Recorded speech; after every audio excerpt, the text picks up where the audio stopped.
the vagaries of the scheduling have me teaching both this week and next week. So I want to take advantage of that and give a two-part shir. Revisiting something that we discussed 4 years ago. We discussed the question of lab-grown meat, cultured meat, various terminologies that use cell-based meat, all sorts of terminologies that are used in the literature. And a lot has changed in the last 4 years. The technologies have changed. There's been a lot more discussion with regard on the halachic side since then, as well as on a very practical level, they're much closer to being marketed than they were then. At that time, we were discussing, I think, I don't remember exactly, they first were introduced to the public about 10 years ago, 2013, 2014, a little bit less than 10 years ago, when it made headlines that the first artificial hamburger had cost $250,000 to produce.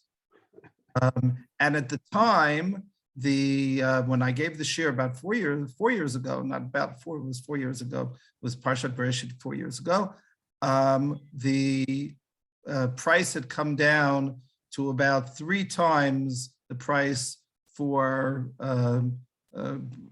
animal-grown beef. And today, it's already being marketed in certain countries, most notably Singapore, but it's very close to being marketed. And from what I've read, basically in 2023, the expected approval in various countries is supposed to come out, and it'll be on the marketplace. So it's very close to a point where we really have to discuss this not only on a theoretical level, but on a practical level. So this made the news around Pesach time. And here's I hope everyone can see the Makorot. If you just took the headline, that it was an insert that was in the Pesach Makor Rishon. You can also see it online on the Tzohar website. I looked, they don't have at least that I didn't find, an English translation of it. Otherwise, I would have brought it directly. But here was the headline that Yisrael Hayom, I took the English version off the website. You can see the date, March 25th, that kosher revolution, rabbis say Jews can now eat meat with dairy. Several prominent Israeli rabbis ruled that synthetic meat is parav and therefore can be consumed with dairy. Now, you look at that headline in the first few paragraphs of the press release. It wasn't a press release, it was the reporting. And you get the impression, well, everything is, according to these rabbanim, that it's parav, right? Rabbis say Jews can now eat meat with dairy. That's the headline. When you read the actual statement, and as I said, they released the statement along with a position paper, about a 5-page position paper, and I will be happy to share the links later on. But this was the actual text of how they introduced the position paper.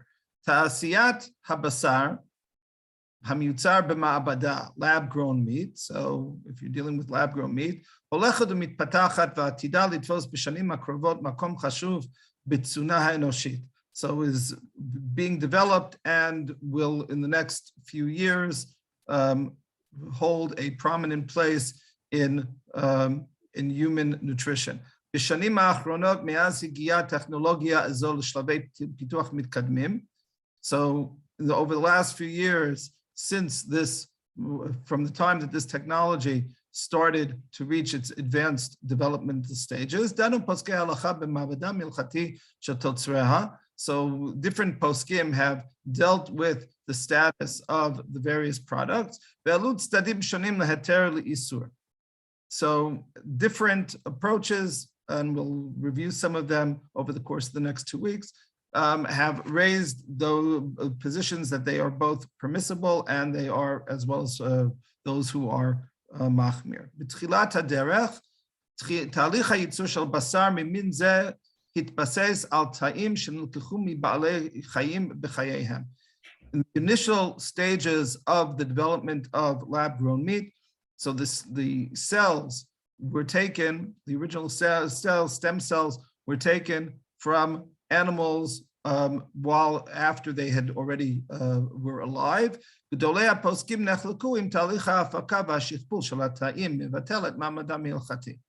So as a result, the various poskim dealt with the question whether the production and the reproduction of these cells change the original status of the cells in terms of from a halachic perspective. In other words, if let's say you're taking cells from a non-kosher animal, or even if you're dealing from a kosher animal, is that going to be considered to be Aver min hachai and the like? Hen le'inyan isur achilatam, hen le'inyan hachshavatam kebasar. So both with regard to whether you're going to view this new muscle tissue that's been produced in the lab that has been derived from those original cells, are they going to be forbidden? Are they going to be forbidden to eat? Are they going to be considered to be meat at all? And then I should have perhaps, well, I'll put it now in the here. I'll highlight it. They say very carefully, lo nachriya kan b'she'elaza. They are not dealing with that question at all. In other words, hold this 1 second.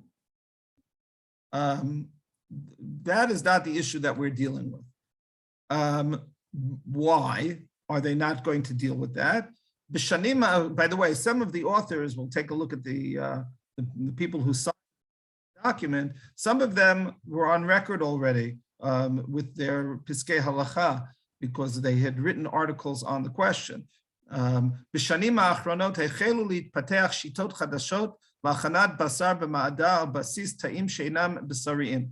So the reason for this is that over the last few years, in other words, basically since in the last 4 years, as I said, this technology did not exist when we had the shear 4 years ago. So this is a really very recent development. There's a new technology that's out, and to take cells not from the existing cells that from a living animal.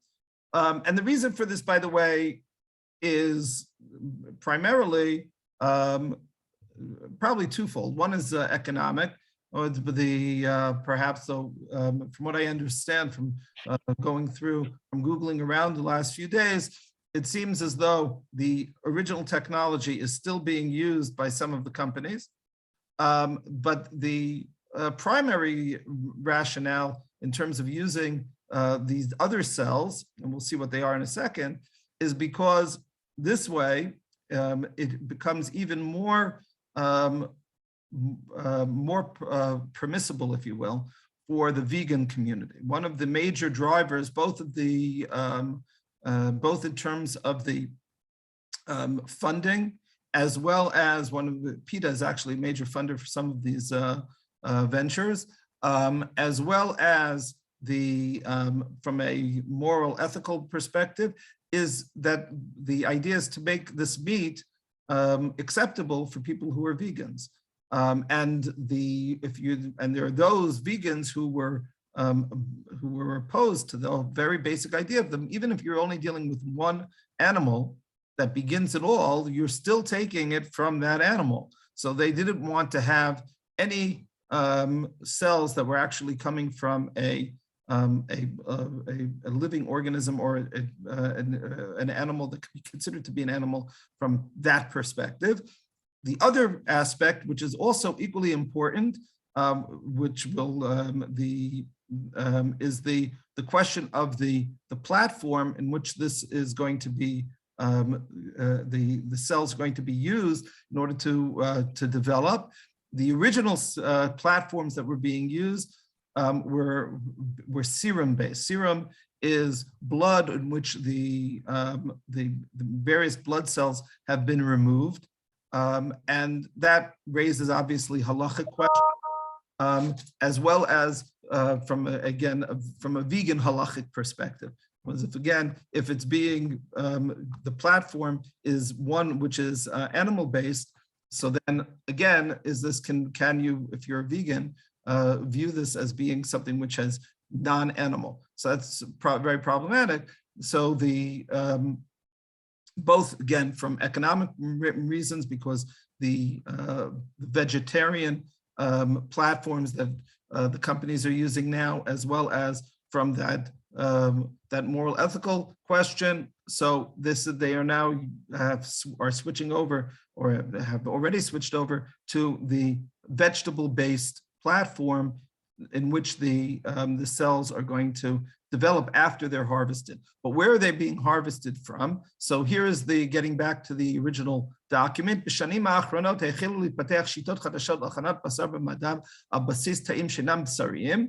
here we have various cells which are not meat in themselves. Trom ubar hanimtza bebeitza mufreit blastula, va'acheret nilchachim hata'im mitoch trom ubar hanilkach mipara blastocyst. Now, basically, if you just to go down, those of you who are working with the printed pages, this is on the bottom of the second page, actually the third page, excuse me. So here, if you take a look at the embryonic stem cells, or the cells of the inner cell mass of a blastocyst, an early stage embryo. So human embryos reach the blastocyst stage 4 to 5 days post-fertilization, which time they consist of 50 to 150 cells.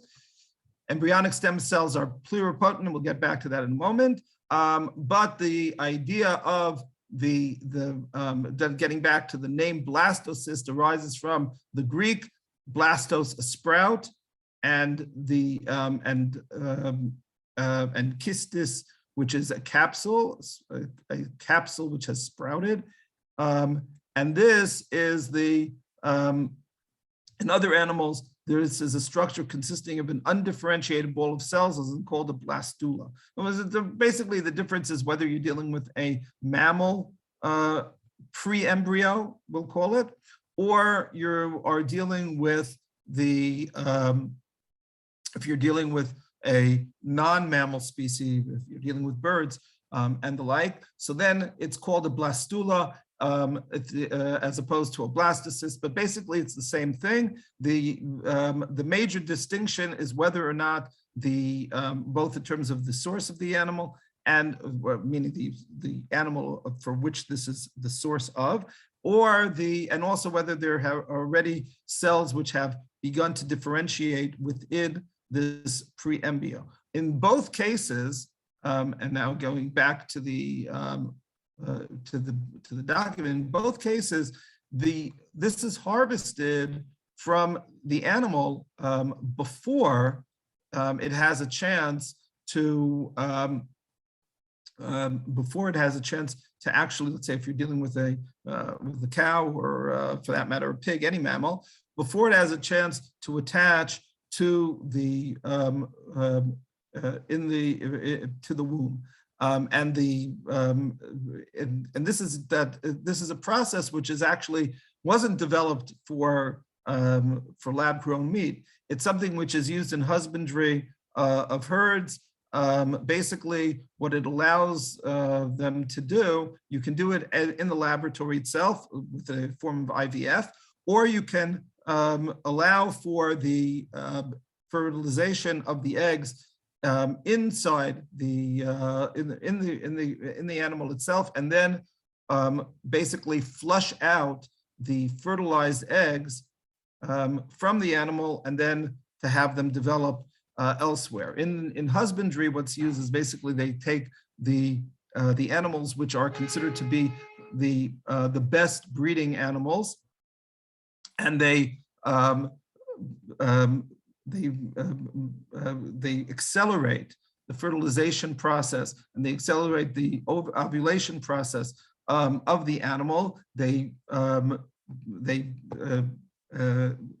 inject the semen and fertilize the animals and those eggs. Then they flush the eggs out and then reinsert them in other cows. Let's say if you're dealing with cattle, other cows that the genetic profile of those cows is not as good as the genetic profile that you want for the breeding. So basically you're using the other cows as incubators of the eggs that have been fertilized in that cow, or the cow and with the sperm of the prime cow and the prime bull.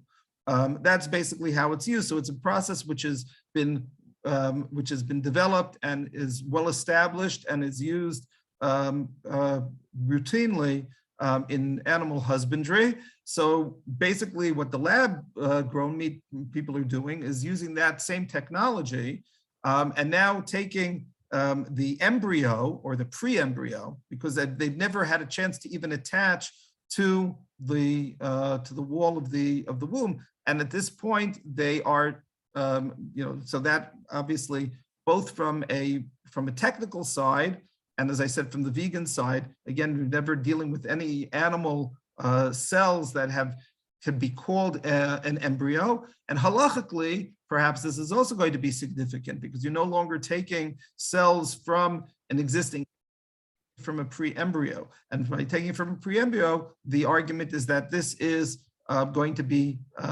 different. And they say as a result,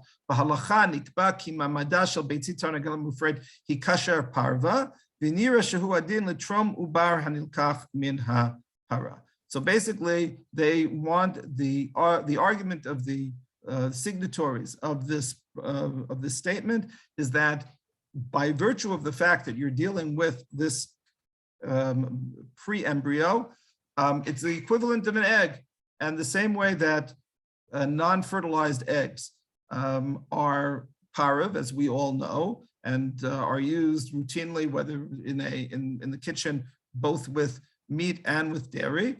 Similarly, these pre-embryos are also parav, and anything that grows from them is going to also be parav as a result. That's the claim, and then they go on one step further that even though this is considered to be a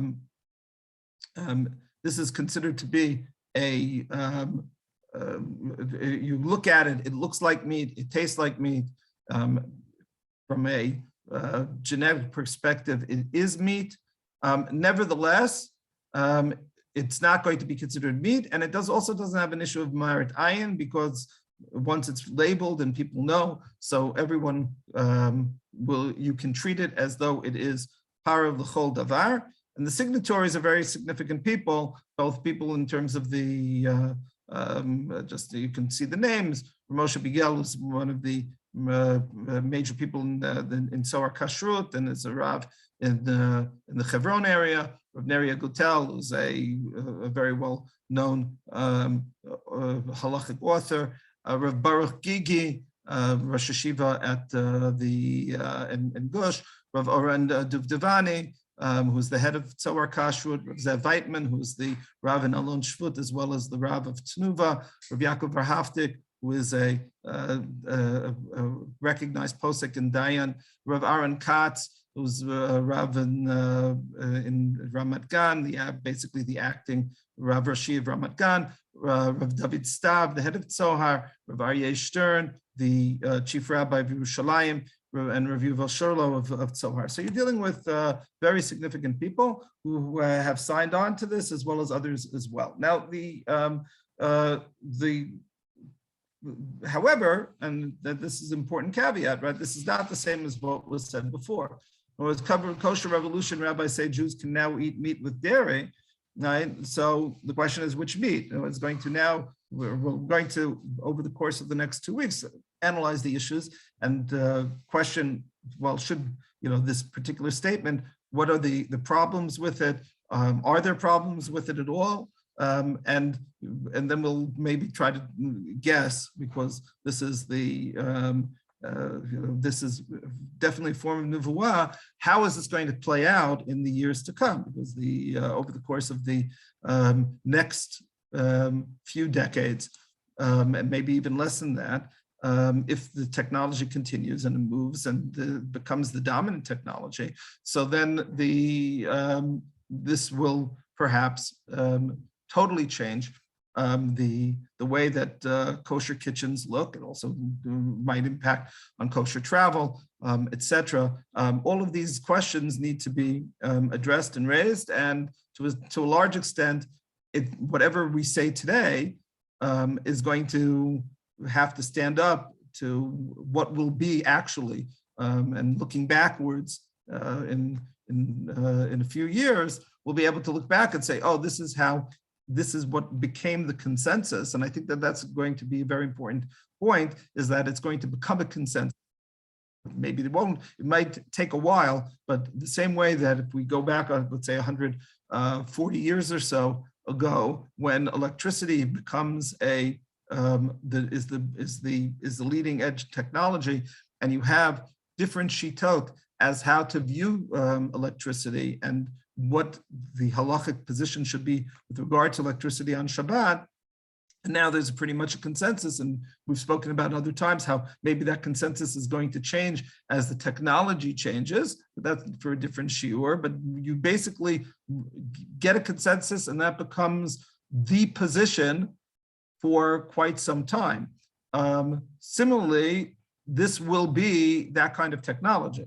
Whatever the consensus becomes, whether it's going to be, and we'll talk about different possibilities, whether it's going to be the way that this statement wants to say that at least some of this meat is going to be parav, and so that if that becomes the consensus, that becomes a consensus.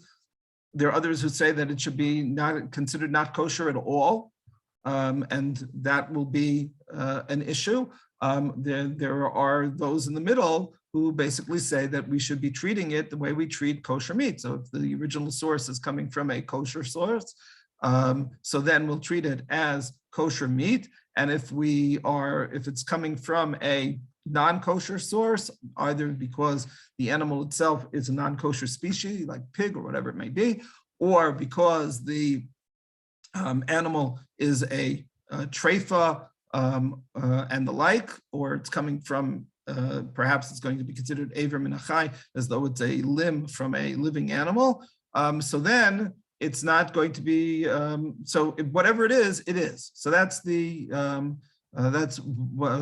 are the three basic possibilities, and we have to see how that plays out. Before we start, I want to take advantage of the fact that because it's two shiurim, I want to take a step back and ask a more basic question. Is this is this something which halachically, or if you will, from a machshavti, from a philosophical perspective, is this a desired type of activity in terms of this technology? Is this something that we, from Jewish perspective, are we happy with the fact that the technology is developing in this way, regardless of whether we're going to consider it meat or dairy or parav? Is this something that we should be doing? Is this something that mankind should be doing? And this really relates directly to the two parshiyot that we are about to begin to read, Parshat Bereshit, and we'll see in a moment Parshat Noach as well. And I want to take a look at that from a philosophical perspective from two different aspects. One is the question of just simply, what's our perspective in terms of tinkering with nature in the first place? In other words, here we are, you have the way that animals have been reproducing from the time of, we'll say, day 5. And if you want to go to the plant life, day 3. And it's from time immemorial, the animals and plants have been producing and reproducing in a certain way. And now comes the lab, and we are doing it there in a very artificial way. and even to the extent that, as you saw in the headline, it was called synthetic meat, right? So it's something that is that really when I talk about synthetic fibers, so I'm thinking of things that are not natural at all. Is this really a non-natural process? It's a non-natural process, but is the resulting meat non-natural? After all, it's in terms of the cells, basically the same cells as it would be if you were eating a hamburger that had been derived from a cow. So is the term synthetic even appropriate? But nevertheless, we're forgetting about the etymological, forgetting about dealing with it from that perspective, just but dealing from the question from a philosophical perspective. Is this something that we're happy with or not? So let's take a look at the psukim. As I said, really touches very clearly within the context of Parshat Bereshit. And here we'll start with Perek Gimel, and the Torah talks about what the snake said to Chava. Ki yodei Elokim ki biyom achalchem mimenu v'nifkechu einechem v'hitem ke'Elokim yodei tov v'ra. God knows that the moment that you eat from this fruit, you'll be like God, and you will be able to differentiate between good and evil, whatever that means. So now how does Rashi understand that? Ki yodea kol uman sonei et bnei umnato min ha'etz achal ubara et ha'olam.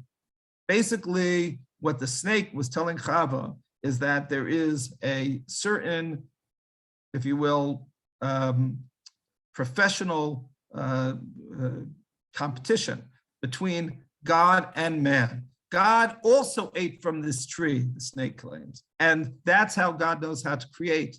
And if you eat from the tree, then you'll be like God, and God doesn't want that. That's why God tells you not to do it. There's a certain amount of taking a perspective of saying that God doesn't really want us to get involved in technology. V'tem ke'Elokim yotzrei olamot. What is Yodei Tov V'Ra? Creators of worlds. Right. So that is the not destroyer of worlds, but though perhaps that might be a problem. Is that when we try to create worlds, we might risk destroying them as well. But that's the argument of the state. Now, when, of course, the fruit is eaten and man is and woman, our humanity is cursed. So what is part of the curse? Arura ha'adama ba'avurcha. So the land will be cursed because of you. Bi'itzavon tochalena kol yemei chayecha. You will eat with suffering or sadness. Bezeat apecha tochal lechem ad shuvcha el ha'adama. Right. So you will, from the sweat of your brow, you will eat bread until you return to the world. Now, here there is it's a double-edged curse. It's a curse, but there's a blessing. Because here and perhaps this is the Yotzrei Olamot. What exists until now? There's been no agriculture in Gan Eden. There was no need for agriculture. There was no, and by extension, there wasn't any food technology that existed. But here, already in the curse, God introduces food technology. Adam and Chava didn't talk about baking bread. That wasn't part of what was going on. And suddenly, that's part of it. Bezeat apecha tochalecha.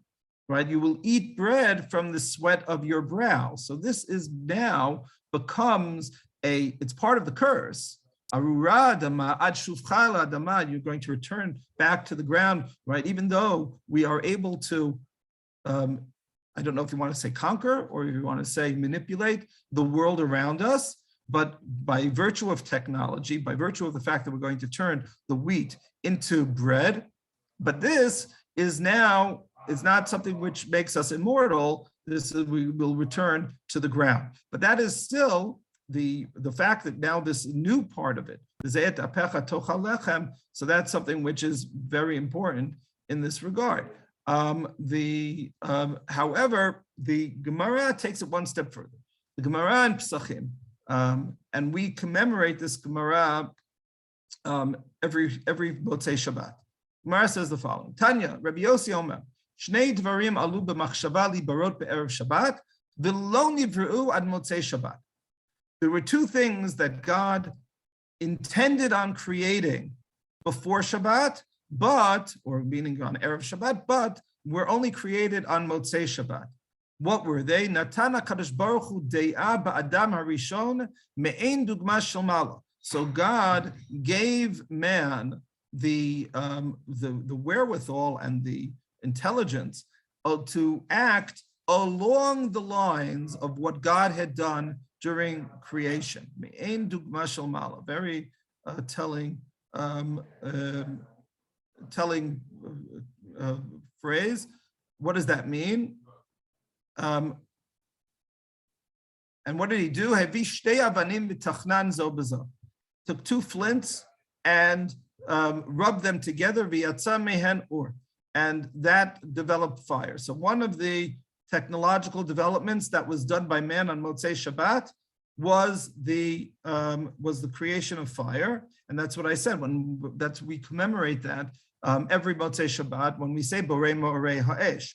And as opposed to, there are two different reasons for this. One is because we weren't allowed to use fire on Shabbat, and that's why on Yom Kippur we also say Borei Morei Ha'esh, but we don't say Borei Morei Ha'esh after Yom Tov, because on Yom Tov we're allowed to use fire. It's only after Shabbat or Yom Kippur that we say Borei Morei Ha'esh, but there's a major difference. On Yom Kippur, so if you recall, we used what was called Ner Sheshavat. We used a fire that had been lit before Yom Kippur, a yortzeit candle or the like, and we said Borei Morei Ha'esh on that yortzeit candle. On Shabbat, we don't use a yortzeit candle. We light a new fire, and that's the reason for that is on Motzei Yom Kippur, we're only concerned with the idea that this fire is something that existed, but we weren't able to touch. So now we have to say Borei Morei Ha'esh, and it's important that it be a fire that already was lit before Yom Kippur began. But on Shabbat, we're not only commemorating the fact that we weren't able to use fire, we're commemorating this Gemara. We're saying that fire was created on Motzei Shabbat, and basically the world exists, technology exists now during the week, where it's not only the question of that we rest from technology on Shabbat, but we also are celebrating technology for the other 6 days of the week. And so that's something which is very important. But that wouldn't be enough for this shiur, wouldn't even be relevant necessarily for the shiur. It's the next line, which is brought in the exact same Gemara. As I said, we celebrate the fire. What about the next line? Hevi shtei behemot v'hirkiv zo bezo v'yatza mehen peret. So what did, according to Rabbi Yossi, what did Adam, and we'll say Chava too, what were they doing on Motzei Shabbat, their first Motzei Shabbat? So they took two animals from two different species, a donkey and a horse, and they crossbred them in order to produce a mule. Now, they might not have known what was going to come out of that, but they were curious, and this is what they were doing. I mean, according to this, they didn't have movies to go to after Shabbat, so I guess this was the next best thing. But they would they took these two species together and they formed the mule. So this, though, is basically what it's saying is that this should have been part of the creation as well. In other words, this should have been part of the Sheshet Yemei Bereshit, and it only is afterwards that it doesn't become that. It's given to man. So the Maharal, in his explanation of this Gemara, so he says the following: Da ki chachmeinu ba'u lahagid al inyan hateva v'al ma'aseh ha'adam. That what is this midrash trying to say? This piece of Agadah, it's saying that it's a deep observation of the nature of nature, as well as the nature of technology. Basically, it's literally more than nature. I'll say an improvement upon nature. Kasher Hashem yitbarach bara b'sheshet yemei Bereshit kol inyan seder hateva hapshutim v'hamurkavim v'yishlim et ha'olam. When God created the natural order during the 6 days of creation, nish'ar od b'koach la'asot od harkava yoter kemo davar zeh shnivru ha'behemot. So there was still potential, that's the koach, that exists in terms of other breeding that was given to all of animals. The harkavatam lihitchaber behemal behema v'zu harkava. So there is, we'll call it natural breathing, right? When we all felt that, the feeling of, let's say, when you hold a baby in your arms and you feel that this is something that you created. So that's the harkava that he's talking about here. However, umikol makom, besides natural reproduction, which was already instilled in creation, mikol makom yesh od harkava. V'hem harkavot shnei minyin yachad b'zeh harkava od yoter. But there is even greater than natural reproduction is artificial reproduction. Umipnei she'en harkava zot hi lefia teva legamrei. So since this it's harnessing nature, but it's not a natural process. What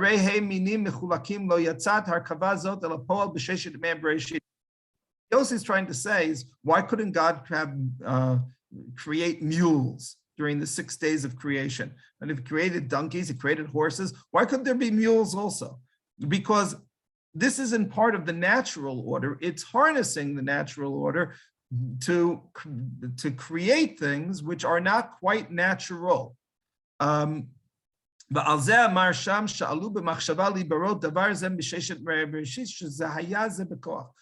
is the first line of the Medrash, that basically saying that this was part of God's plan, because the potential is already there within the natural order, even though it will only be brought to fruition by using an artificial process.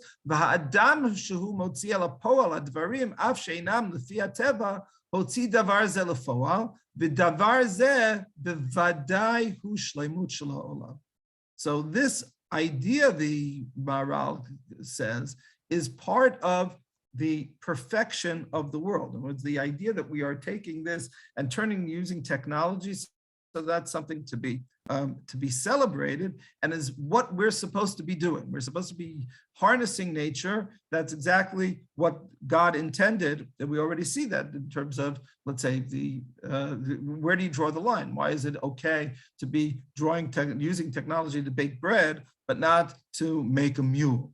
That is basically the argument of the Maharal.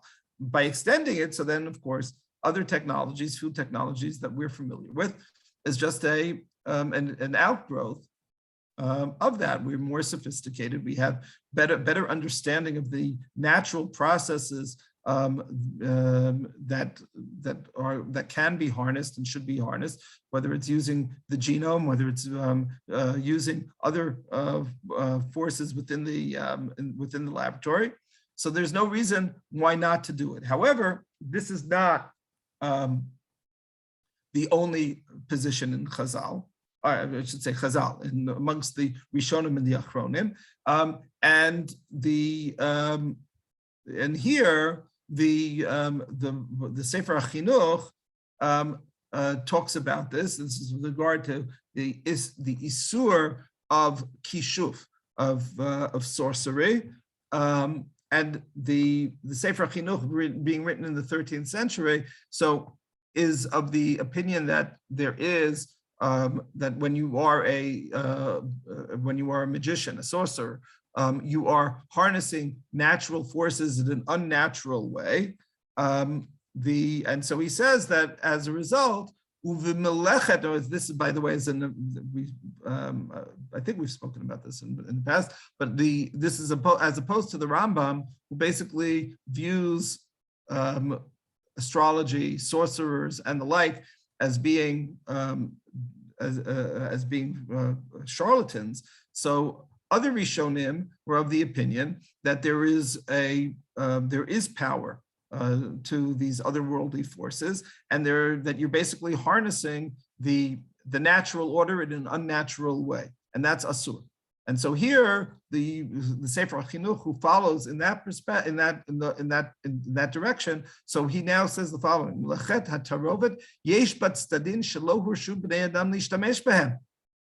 So now, within this, in terms of the use of the crossbreeding, these are things that our man is forbidden to use. Ki yodea Elohim shesof ha'maaseh yotzei livnei adam b'otan stadin ra lahem u'mipnei zeh min ha'ameh. It's true.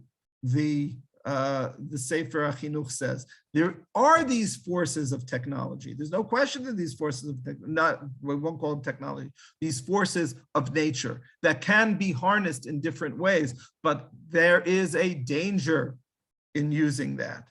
There's a reason why there was a natural order, and if you try to tinker with that order, you are doing it at your own peril.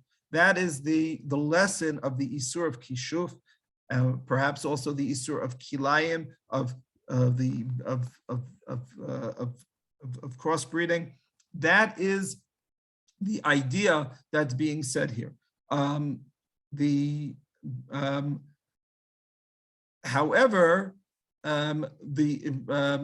similarly, he goes so far as to say that even when it can be shown that some of these processes have medicinal benefits, it's still asur. Excuse me, I misspoke. He's saying, but what about technology? So using technology says that might be different.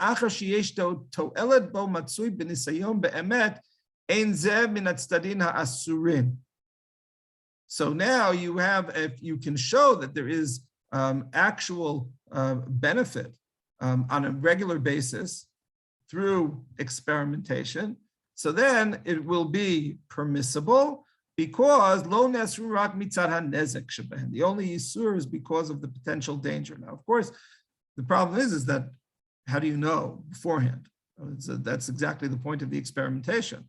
Because we might be introducing new technologies, and this is the argument that's used, not with regard to this technology necessarily, but with regard to other technologies, let's say GMOs and the like. So the argument against is that you're creating a Frankenstein type of gene, or Frankenstein kind of plants, and you don't know what you're going to be changing, right? There are these unforeseen consequences, and even if things seem to be, wonderful at the beginning, so they are.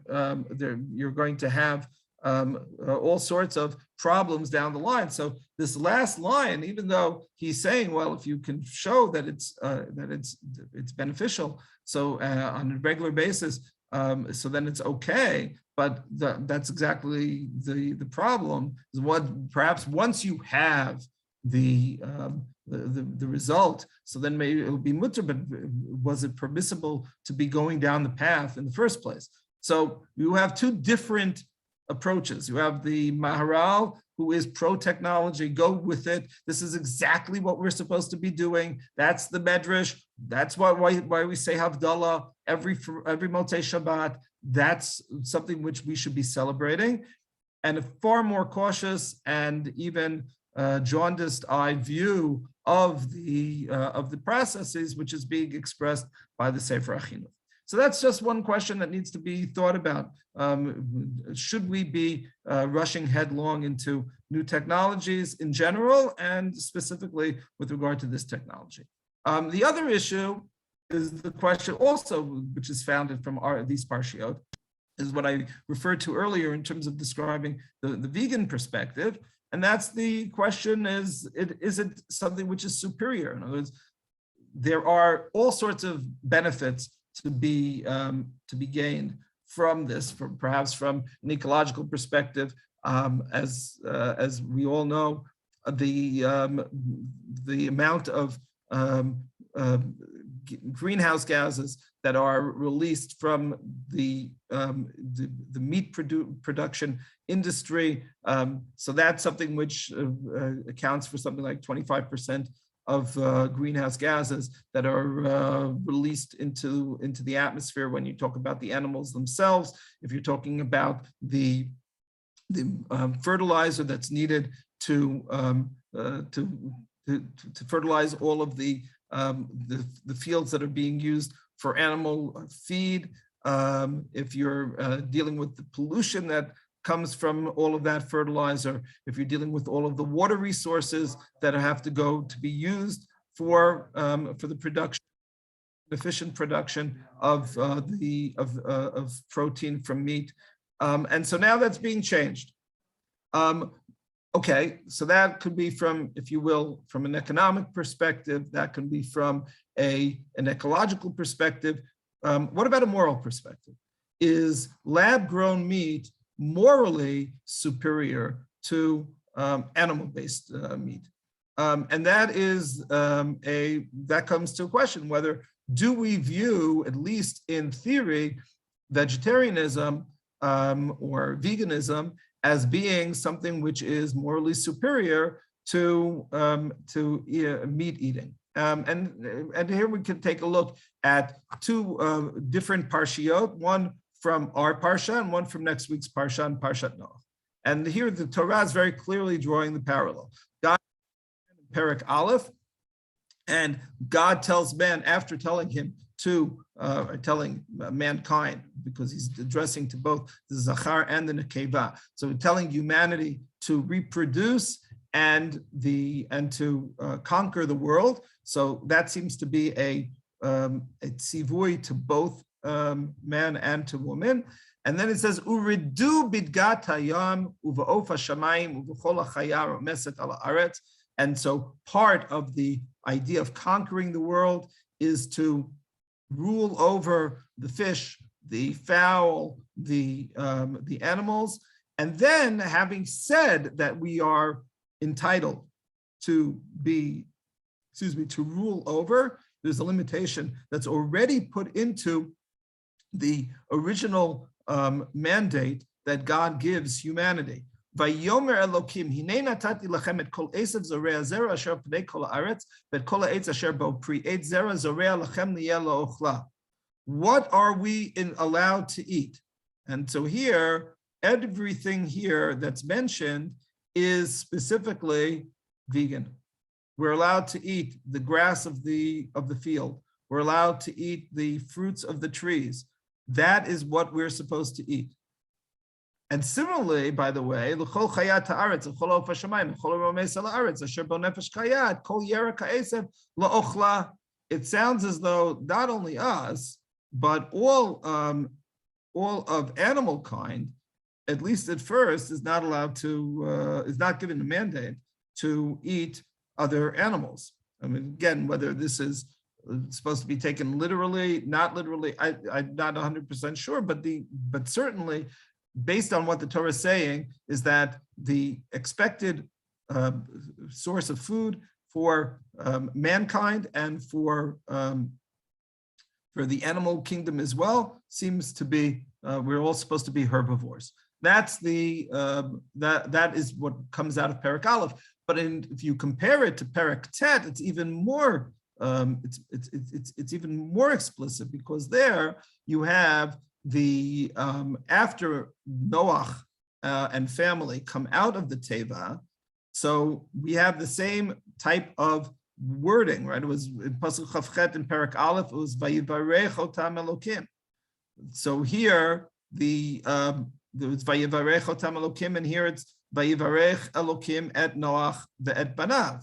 So here too, we have the same terminology, and we have the same pru'urvu miluah ta'aretz in both of them. So it is very, very similar, and the Torah is clearly trying to treat these two stories as being parallel one to the other, because basically when Noach is coming out of the Teva, so it's a new creation at that moment. So but what is different here? We also had the idea of conquering the world in both of them. I'm not going to get into it now because of the time. Pasuk Gimel, Kol remes asher hu chai lachem yiyeh la'ochla kiyerek esev natati lachem. So but here, now you're allowed to eat meat. And the Torah is saying not only are you allowed to eat meat, it is like the vegetarian fare that was permitted back 10 generations earlier to Adam and Chava. So this is basically what the Torah is telling us here, is that there was a stage where mankind was not supposed to be eating meat at all. That changes, for whatever the reason, it changes now with Noach. And the Ramban basically says that this is something which that ideally we should be vegetarians. The Hayazeh, right? And he says this is the pshat, because the reason is quite simple, is that from a moral perspective, basically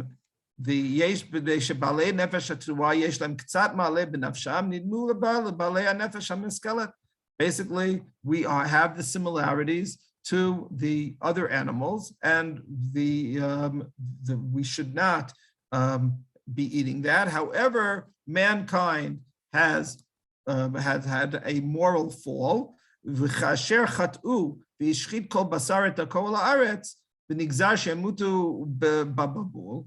when there was this moral fall of, at the very least, of all of humanity, and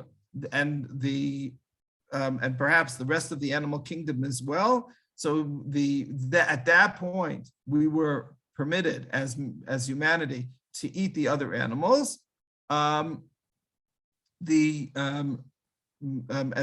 even so, there are limitations, and that's why there's the Isur. He continues in terms of Aver Minachai, which is included, right? You can't just eat like an animal. You can't be a predator in that sense. A tiger doesn't wait for the deer to die before it consumes it. So we can't eat that way, and we're not allowed to eat in terms of our halachot, hilchot shchita, hilchot dam, all of these things that the Ramban says. But basically, of course, you can ask, well, okay, should we be going back or trying to get back to that point or not? And the Ramban doesn't discuss that. You can say, well, perhaps ideally we should be going back to Gan Eden.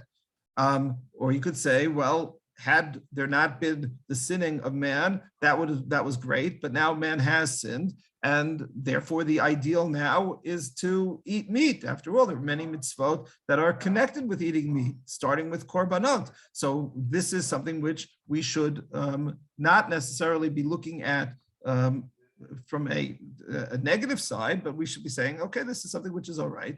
The Rambam also, when he talks about in Moreh Nevuchim, when he talks about the halachot of shchita, he also seems to be basically say that it is best to be vegetarian.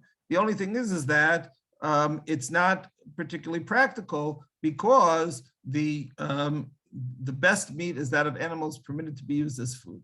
And so we're allowed to kill animals when it's necessary, and it is necessary to produce protein from animal flesh. That's one of the best sources to this day. And that but having said that, we're limited by tsar balei chayim issues, and not and the Rambam continues here and says that there is no difference and we should understand that there's no difference between the pain of man and the pain of other living beings. right? That basically we have to take that into consideration, and that it's not something that we should be looking at cavalierly.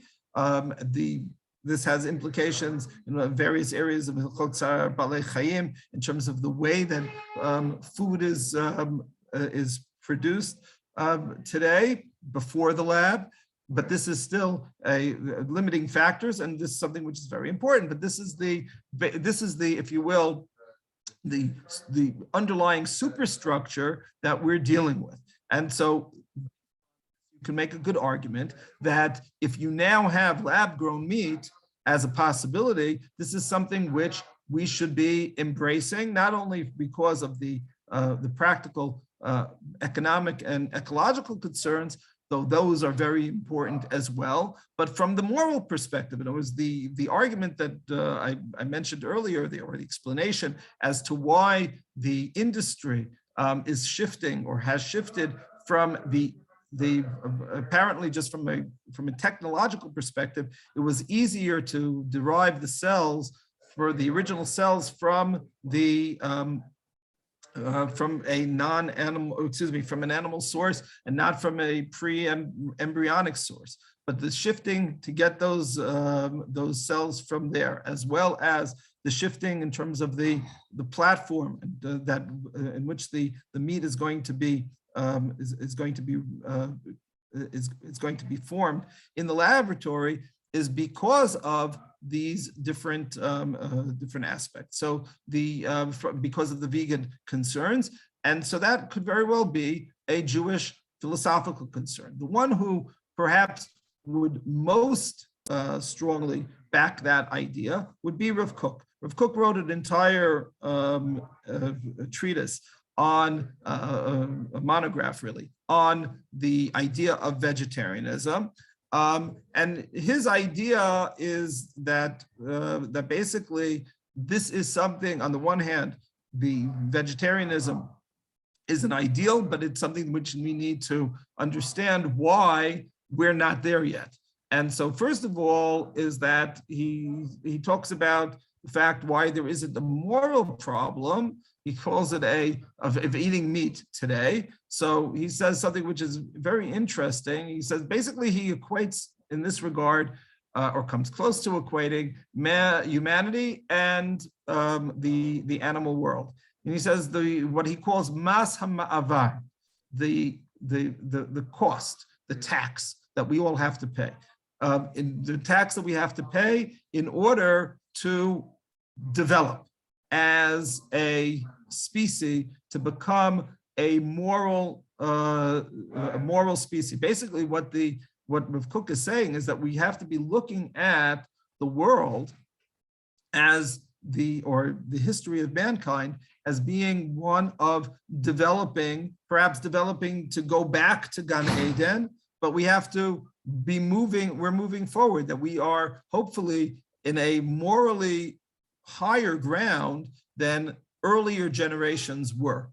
And that's an ongoing development.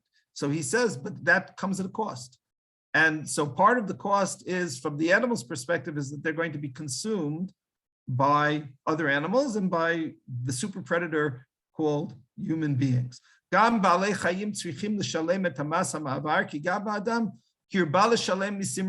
way that he says that is that mankind has paid many costs as well. On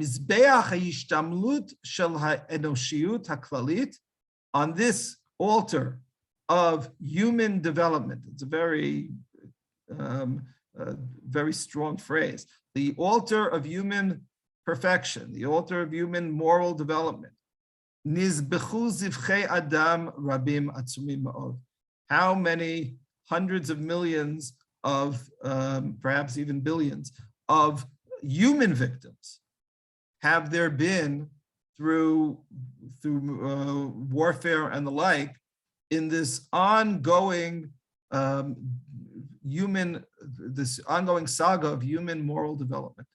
And so part of the ongoing saga of human moral development, the Rav Kook says, is also the fact that animals are going to be consumed. Now, this was written, by the way, a few years after World War I. Rav Kook passed away in 1935. This is so this is written between the wars, but for Rav Kook, there was only one war. There was only the Great War. There wasn't this is before the Second World War. And already the tens of millions of victims of that war are very strong in his mind as he writes this. And this is a process of the course of history. Rav Kook was also Hegelian, and so he's viewing an ongoing development of humanity. So this is the cost, and then he says, in terms of however, the idea of eating meat is part of that cost. That's what the animal kingdom has to pay, as it were. However, im ken oto haheter shiatza achar mabul lahatir basar laachila kvar huchan mitzad hara hasichlit agnuza b'imkei haTorah v'lo yeh noheg befoal la'ad u'la'olam. However, he says, this is not going to last forever. Ki ech efshar matzav musar nichbad v'ne'or sheyeh cholef kulo mitbatel acharei shekvar haya noheg. But if the original moral position was the one that we had said a moment ago back at, that we're going to be reading on Shabbat, that man is created, and this is what we're supposed to have. This was the way that it was from the beginning, from the get-go.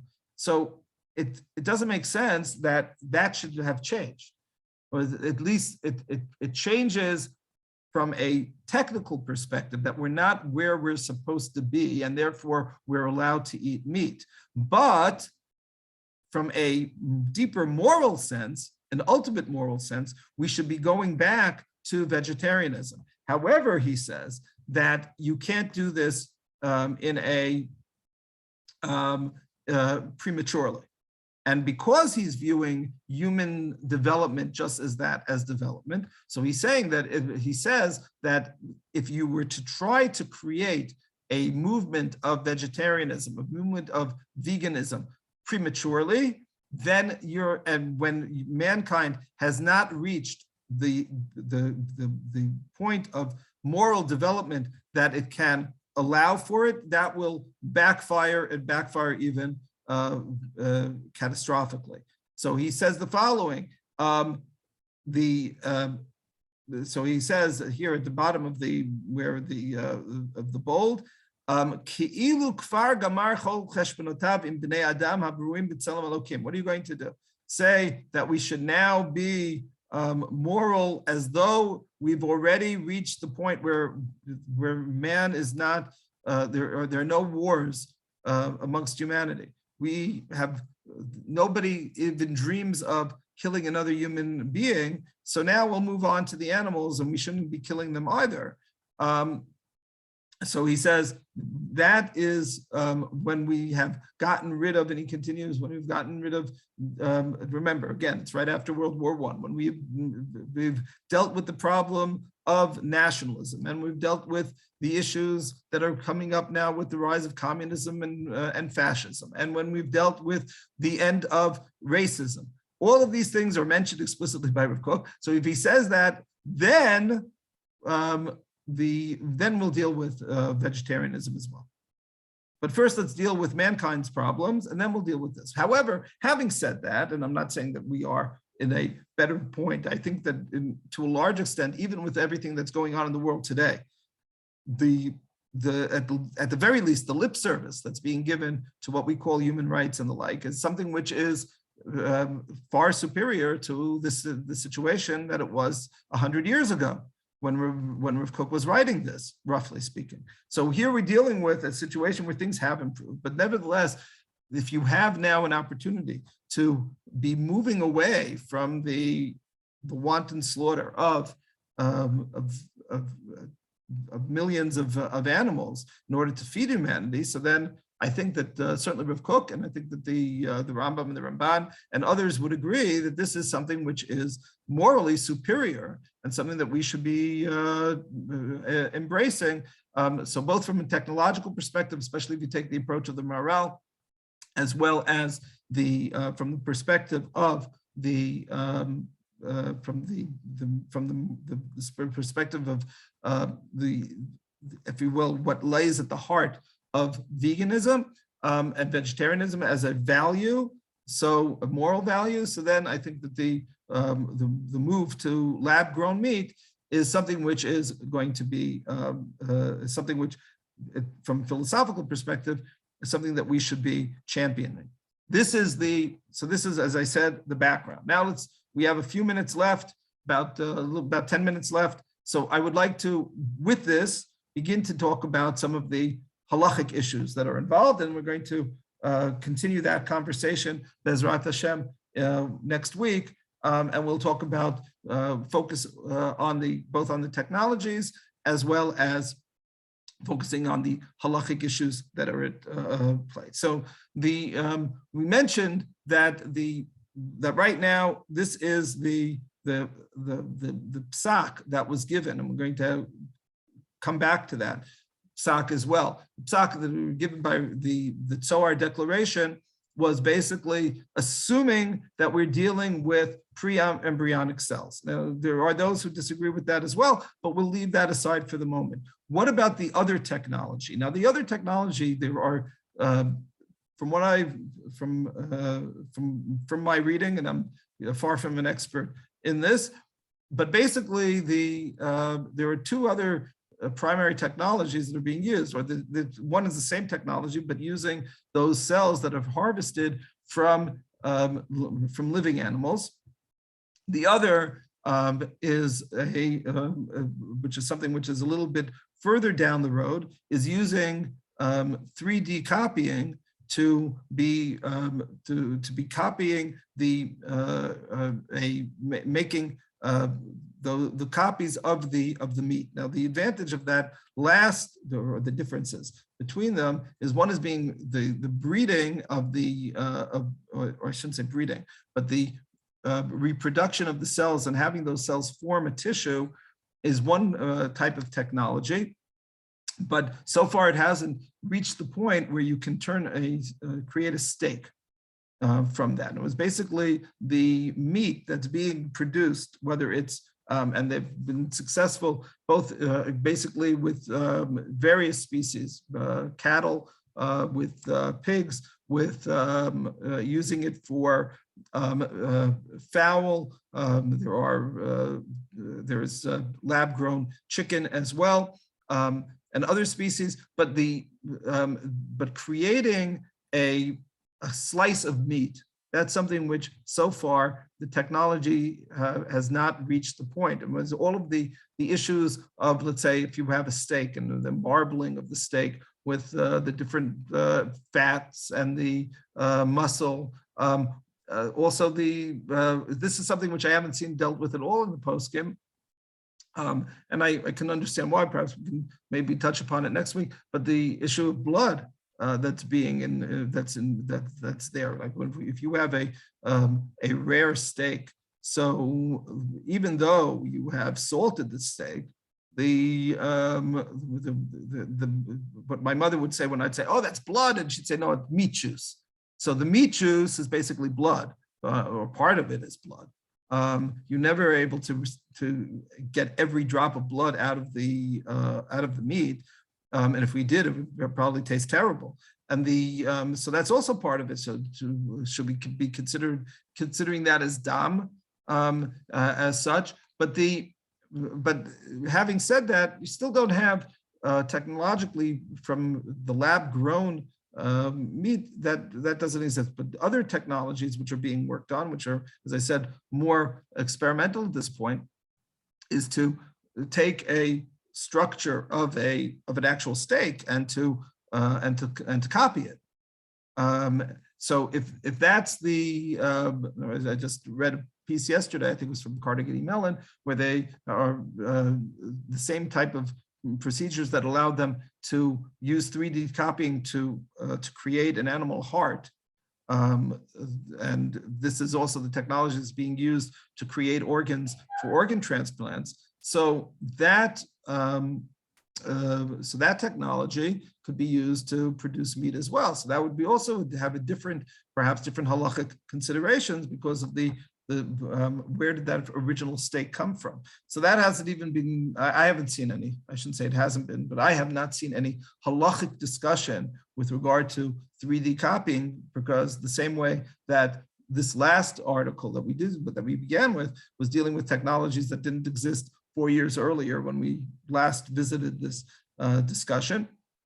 So those new technologies are going to have to be dealt with as well. So all of these technologies, each new technology that comes up is going to create its own set of questions. So if we're dealing with these type of cells, if you're dealing with the cells, what they said originally, we're not going to discuss this now. We are going to, what aren't we going to discuss if you're taking the cells from a living animal? So those cells were basically generally this middle category here,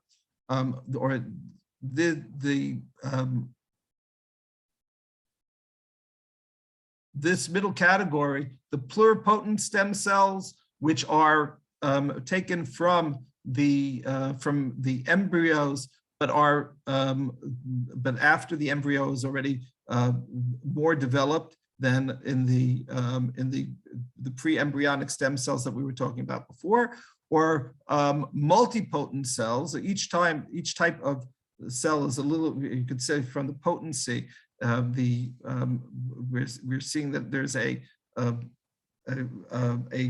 scale here. Totipotent is the most potent, omnipotent. Basically, those are cells that can basically turn into any cell in the body.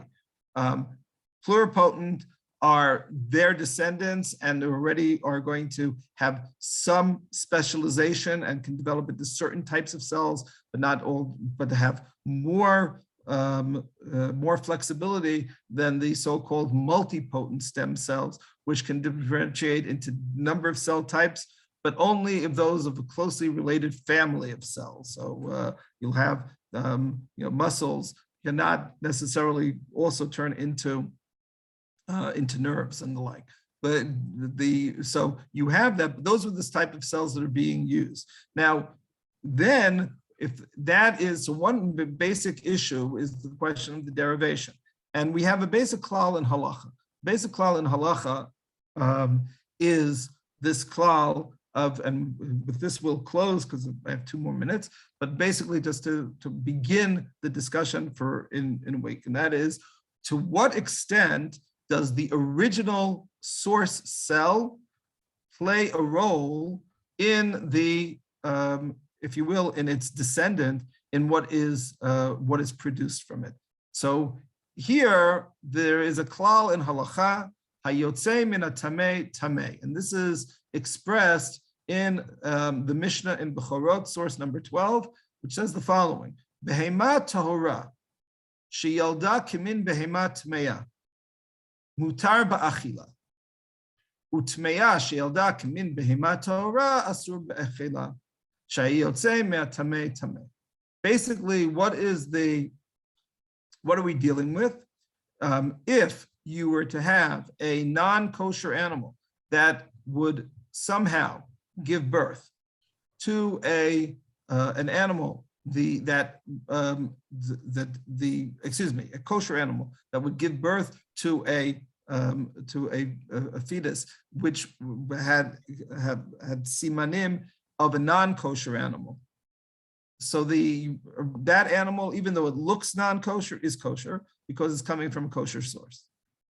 And similarly, an animal which is a non-kosher animal, if it produces a kosher animal, a kosher fetus, because of some birth defect, and the donkey now has split hooves and is somehow chewing blood, nevertheless, it's asur ba'achila shayotze me'atamei tamei.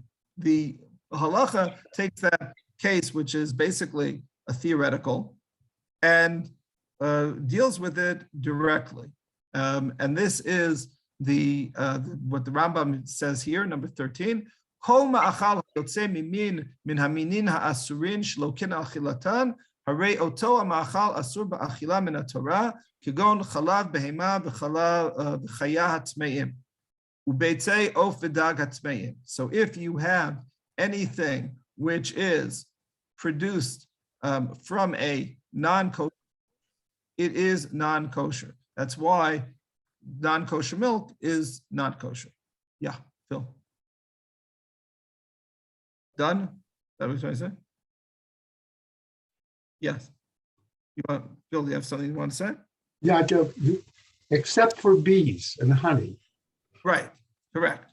That is and those are because there's a specific psukim which tell us that they are permissible. So that's what you look for. But is the goal a substitute for slaughter, and the result that will be produced by any process that's acceptable have the same taste and vitamin value? I'm sorry, I didn't understand the question.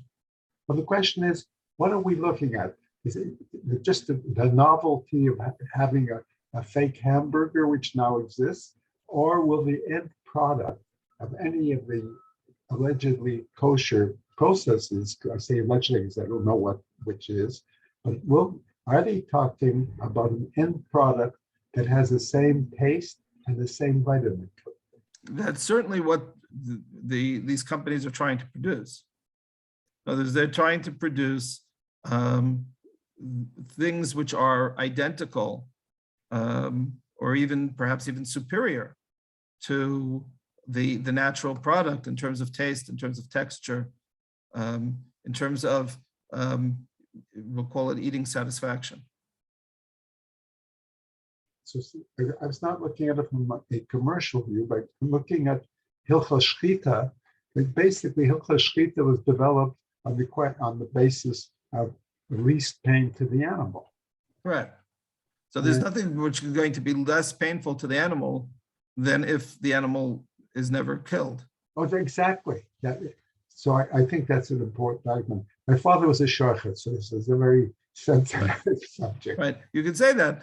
Now, I'll just, with this we're closing because now time is up. But, it's just something to be thinking about. It's part of you could argue that I don't know if you want to call this evolution, but from an evolutionary perspective, those species that have been domesticated have been the most successful species. There are how many wolves are there in the world today? How many dogs are there? How many cows are there? Now, if it weren't for the fact that cows were being basically being bred in order to be eventually consumed, so then they wouldn't exist.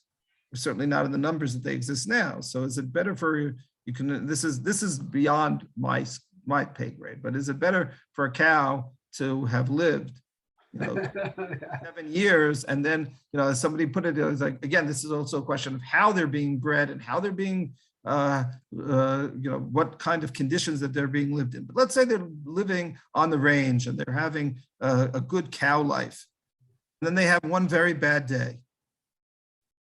Right. So is that from the cow's perspective better than not to have been born at all? Question. But I'm assuming for a moment that from human perspective, it's better that we're not involved in the breeding and especially the way that agribusiness breeds and raises these animals and all of the problematic conditions that they're raised in, and then ultimately slaughtered. So I would make a good case that I don't know from the cow's perspective, but I think from our perspective, we're closer to Gan Eden if we're producing lab-grown meat. Yeah. We'll stop here. And we will continue this. As I said, this was more of a background shiur. Bezrat Hashem, next week, we will with the issues in depth from the halachic perspective. Shabbat shalom. Shalom, shkach. Shalom, thank you. Thank you. Shalom.